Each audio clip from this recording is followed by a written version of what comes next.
As someone that didn't expect much from the New Orleans Saints in Week 1, I came away genuinely impressed with where they are. We got all that and a little bit of lagniappe for you on today's episode of Locked On Saints.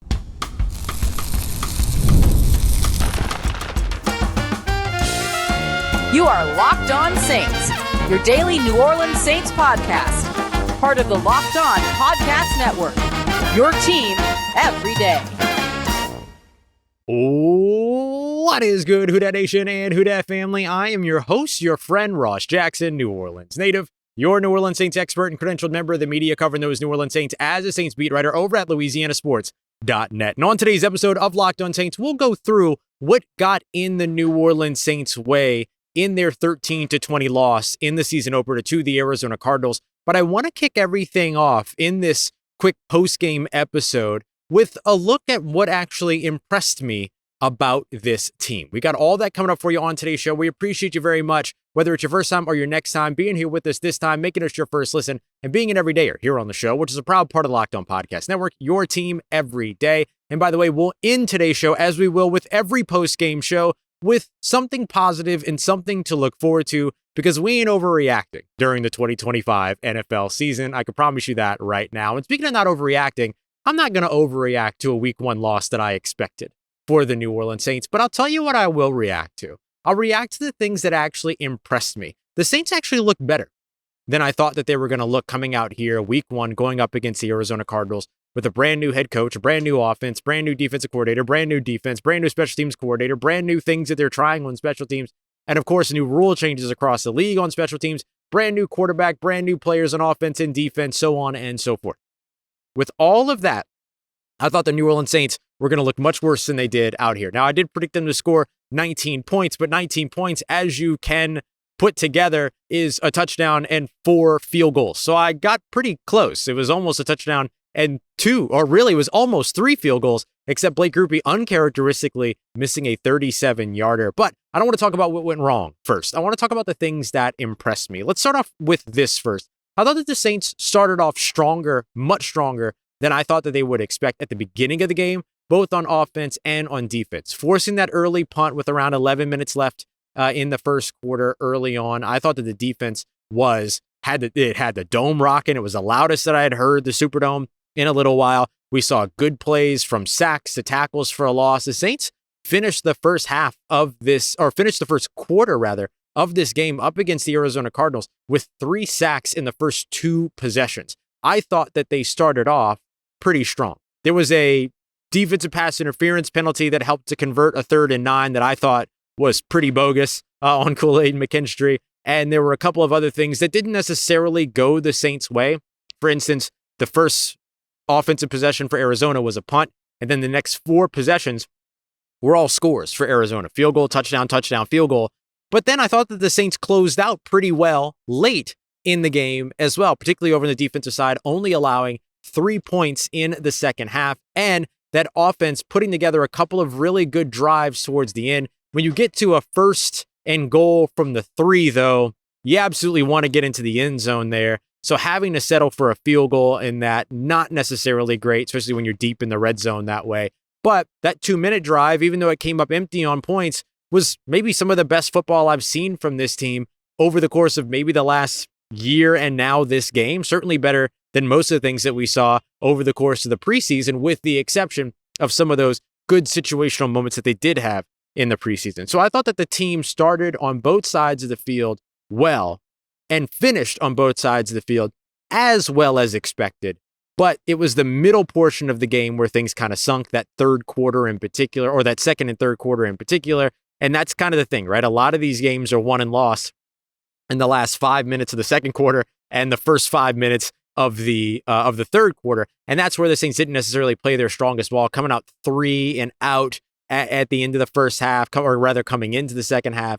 Not great, but I did like what I saw in terms of resilience, fighting, scrapping to keep themselves alive in this game, all the way down to being just one play away from, or one catch away from potentially tying this game up or having the option to go for it for 2 to try to win it. And so I thought that New Orleans impressed me in that way as well. They were one play short, and it came down to that Juwan Johnson near catch in the end zone, skied up, had it. He said he had it when he was in the air, but then when he came back down, he didn't have it anymore. It was a great play by Budda Baker. I think a lot of people are going to look at that and they're going to criticize Juwan Johnson and say that he had a bad day. He was actually the Saints' best player on offense for the most part throughout the day, leading the team both in catches with 8 as well as receiving yards with, I believe, 76. And so a really strong day for him. The connection between he and Spencer Rattler continues here for, just like it did at the end of last year or during their games last year, where they averaged almost 40 passing yards or receiving yards between the two of them over the course of the games that Spencer Rattler started. And then if you remove that Los Angeles Chargers game where Rattler only played the first half, the number actually goes up to nearly 50 yards per game. So this is what we expected to see from Juwan Johnson. I think that you saw a pretty solid game from him, but of course, what's going to be remembered is a drop touchdown that could have tied up the game at the end. But overall, I thought that the fight, I thought that the effort, I thought that the grittiness of this team was no better exemplified by any other player than Chris Olave.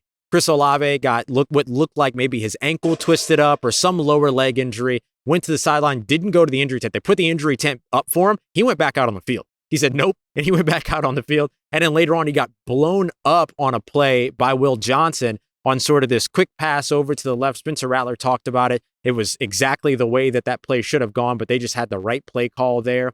And so all of the criteria meant get the ball to Chris Olave in space in that situation. And I'll go into some of Kellen Moore's play calling. I think there were some opportunities to open this up a little bit more than they really did. I'll dive into that in tomorrow's episode. But Spencer Rattler throws that pass out to what would have been his left sideline, and then Will Johnson blows it up. Chris Olave goes back to the sideline and is just kind of walking around, clearly trying to get, it was a chest injury that was determined. He eventually went into the tent, but then came back out, continued to walk along the sideline, and then went back into the game again. So for a guy that a lot of people have been kind of throwing the injury-prone tag at, this is a dude that absolutely gritted it out and gutted it out for his team, even though they came up in a loss here. Made some big catches in that 2-minute drill as well after all of those moments where he had to come off the field. So I thought that he exemplified very much the nature of the want to that we saw from this team. Those were all things that impressed me and that stood out for me despite my kind of lower expectations for what I thought that this team would do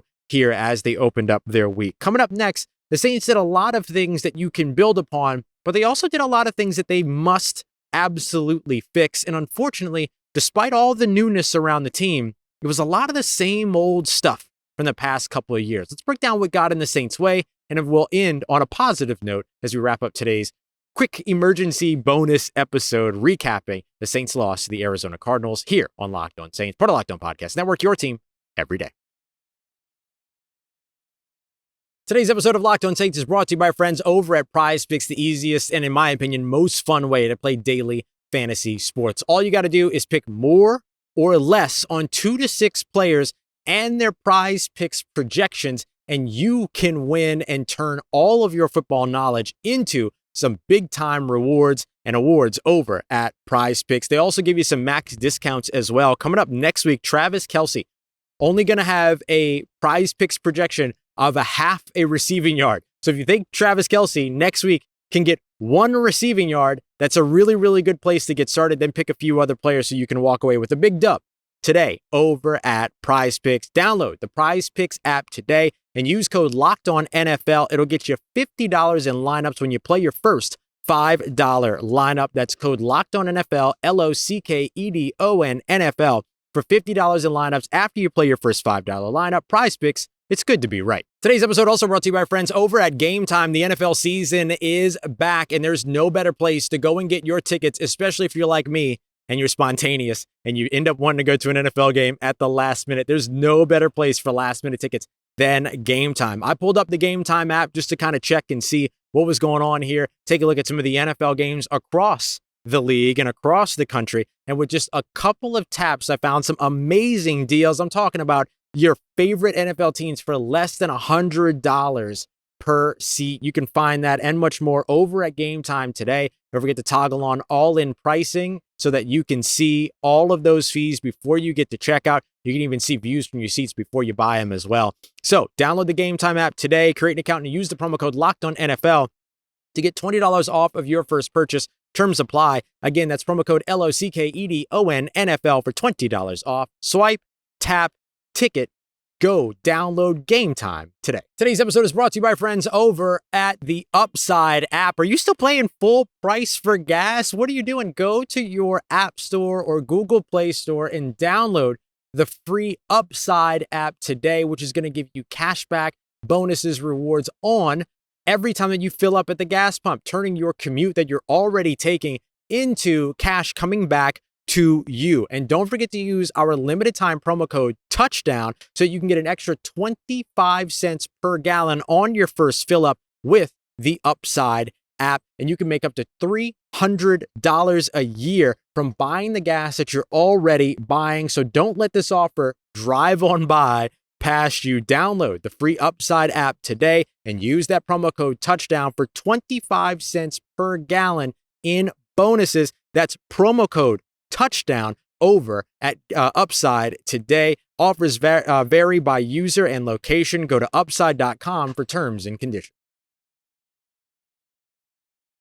Let's get it, Who Dat Nation. We're wrapping up this quick bonus episode following the New Orleans Saints 13-20 loss to the Arizona Cardinals. We took a look at the things that impressed me in this game, and my list is actually a little bit longer. We'll dive into some more of that in tomorrow's episode, so don't forget we are here daily and then some, every single Monday through Friday and then some. So make sure you come back for tomorrow morning's episode as well, as we kind of dive a little bit deeper into everything. But for New Orleans, despite the things that impressed me, there were certainly some things that they need to also address and get fixed. And the really unfortunate part about this, especially for you as a fan, is that you watched this team on Sunday with a brand new jerseys, brand new end zones, painted gold, brand new head coach, all the newness that we talked about as we opened up the show, still suffer from what felt like the same old things here in 2025 as they open up their season that they struggled with in their very recent past. Let's start off with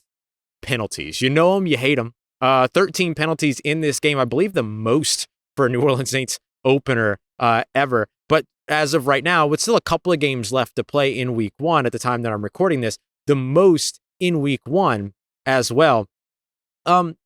New Orleans has done this to themselves quite a bit over the course of the past few years. A team that has not only lost to its opponents because of the opponent's play, but has oftentimes lost to the opponents because they ended up playing against themselves. This was something that safety Justin Reed talked about with us at the podium after the game during his media availability, where he highlighted that it's one thing to play up against the other team. It's another thing when you have to play against yourself too. And the Saints, you're going to hear this, I think, a lot over the course of the 2025 season, and it's going to irk you because you heard it in 2024 and you heard it in 2023, self-inflicted wounds. And that's what opened up here in 2025, this loss for the New Orleans Saints. All the good that they did, had they played a cleaner game early, might have actually had them in the lead at one point late, or at least put them in a better position later on, right? A couple of those penalties ended up, or one of those penalties rather, a third down penalty, ended up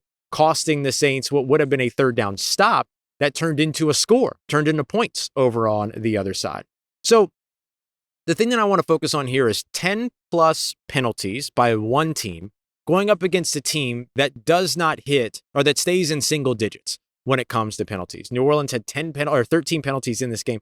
For teams that did that last year, suffered 10 or more penalties while going up against a team that remained disciplined and had single-digit penalties. They were 27 and 40 last year. That's a 40.3% win percentage. So is it the end of the story if you end up having that dynamic between two teams? No. But does it make the uphill battle a little bit, or does it make the battle a little bit of an uphill battle for you? Absolutely, yes. The other thing that I thought made this game a bit of an uphill battle were 10 missed tackles. According to Pro Football Focus, 8 of those in the run game, 2 of those in the passing game, including a missed tackle on third down that turned into a first down. And that was a Justin Reed missed tackle, which he took full accountability for in his post-game presser after, saying that he let his teammate down. He let his team down, rather, in missing that tackle that turned into, again, a first down on what could have been a third down stop, could have forced a punt. And then that turned into a first down, fresh set of downs. That turned into another scoring drive. And so putting points, letting points on the board by giving up these third downs, one by penalty and one thanks to a missed tackle in the passing game, Not ideal, something that this New Orleans Saints team is absolutely going to have to clean up. They struggled with missed tackles a lot last year, and they open up the game here with double-digit missed tackles, at least according to Pro Football Focus in their immediate game analysis.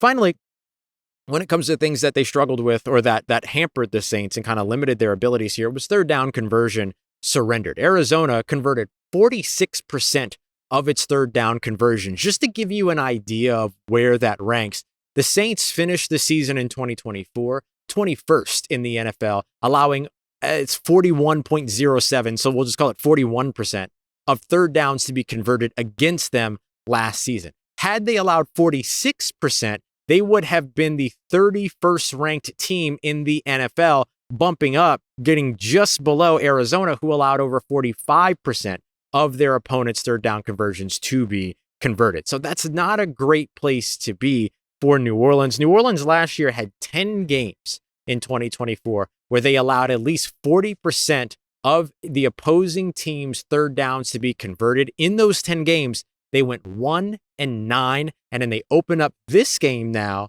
in week 1 of the 2025 season, allowing 46% of the Arizona Cardinals' third downs to be converted. That's not going to help you out very much. Arizona, by the way, as a part of that, the raw numbers there is that they went 6 of 13. 3 of those 6 were passing plays on 3rd and 10, 3rd and 11, and 3rd and 12. And then you add in a 3rd and 9, which was surrendered by penalty, the one that I referenced earlier with Kool-Aid McKinstry that I thought was a little bogus, if I'm being completely honest. That gives you 4 third downs that were converted, one of which by penalty, so it doesn't factor into the 6 of 13.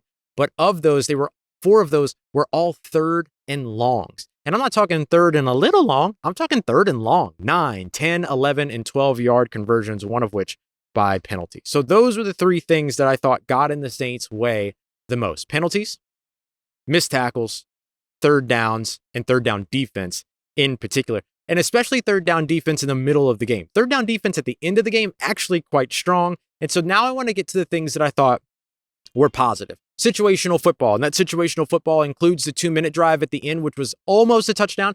I know it would be better, Ross, if it was a touchdown. I completely understand. But again, the fact that the Saints were even in position in this game to toss a touchdown for a chance to tie or win was beyond me and beyond my expectations for where this team would have been going into this game. The other thing that I thought that's a part of that situational football was a blocked field goal by Bryan Bresee, right? Special teams is situational. You have a leaping 6'5" Bryan Bresee over the center, getting that field goal block. And that is reminiscent of what he did in New York years ago, where they won that game. That gave them and was a part of the chance that came in, giving them an opportunity to win the game on the very next defensive drive. Alontae Taylor with a big-time third down sack, a perfectly called play by Brandon Staley. I was watching the game, and I saw the safety on Alontae Taylor's side stacked immediately over the top of him, which means that they're not literally like standing one behind each other. They're separated by many yards. But